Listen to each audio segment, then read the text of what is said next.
know there are more than 5 million Americans living with Alzheimer's disease, and with baby boomers getting older, we can expect that number to rise. It's a devastating illness that is also very difficult for loved ones and caregivers. And this weekend, you can take part in a walk to end Alzheimer's that's happening in San Gabriel. Joining me to tell me more is Ray Wells and Gonzalez. And thank you so much for joining us. And you've been very brave, Ray, to come out with your diagnosis. When you think of Alzheimer's, you think of old people.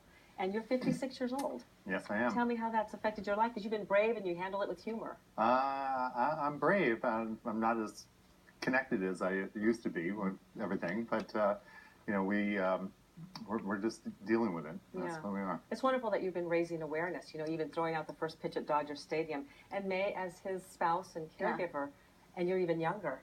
How has this affected your life, and what awaits you?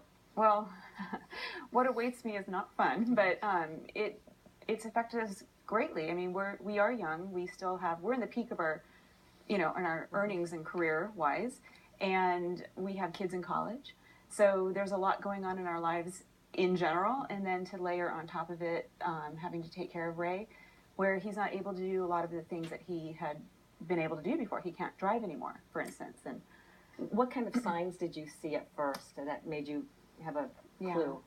I know, initially, a lot of people ask me that, because I think a lot of us at this age think, well, maybe I have it. I forget my keys, or I walk into a room and forget what I was doing.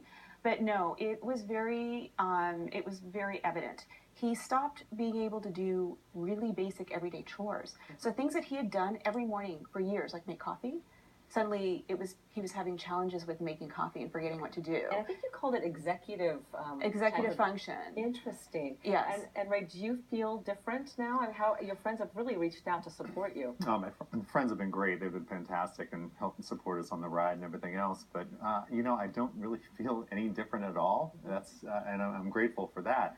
But May she sees behind the curtain. Well, you're both very wonderful to share that with us. Thank you. Your experiences. Talk about this walk. We're seeing a little bit of you from last year. What's happening this weekend? Oh, we're so excited. So we've raised more than $23,000 for Team Ray for the Walk to End Alzheimer's.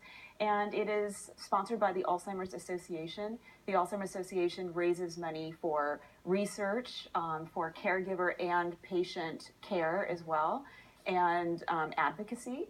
In enacting policy in Washington, D.C., so it's a really great organization, and that's what we're raising money for. That is very cool. It's one of hundreds around the country, and I think there's other ones. You can get more information at act.alz.org, and this weekend it's the Historic Mission San Gabriel. Well, that'll be really a wonderful thing. That's right. And the other walks taking place are going to be in Long Beach, Ontario, the OC, and downtown LA, just to name a few of them. But I'm going to join you this Saturday. It's going to be a lot of fun. Yay, and we're asking about everybody else to join us this Saturday. That'd be really wonderful. And Ray, we wish you the best in May, both of you. Thank you again for raising awareness and helping us all realize that it's not just, somebody else that's suffering. It's us. It's our kids. It's our families. It's everything, right? Yes. Right. Thank you. All right, so registration